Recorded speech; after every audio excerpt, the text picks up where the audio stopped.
দেখো ওর ভাতের থালা আমার ছেলে বলছে খেয়ে নেবো, তাই কেমন করছে দেখো।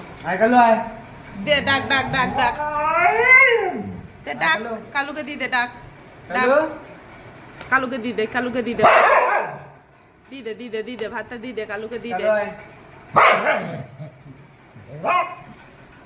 দেখো ভাত দিতে দেবে না, দেখো ভাত কেড়ে নিয়ে নিচ্ছে। ওই দেখো ওই দেখো, নিনে নে নে দিয়ে উঁচু কর উঁচু কর, দি দে আয় যা, দিয়ে দিয়ে দিয়ে, ও খাবে না, দিয়ে যা।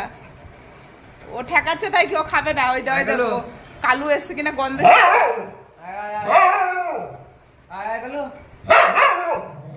দেখো দেখো কেমন করে ঠেকাচ্ছে, দেখো দেখো দেখো, ওই দেখো ওই দেখো ভাতে, ওর ভাত দেবে না। এটা আমার টমিশনার ভাত, আমার ছেলে দেখেছো ওকে দিয়ে দেবে বলছে কালুকে, তাই দিতে দেবে না। দেখো দিদে দিদে, খাবে না খাবে না, আজকে খিদে নাই আমার টমিশনার, খিদে নাই। দেখেছো দেখো।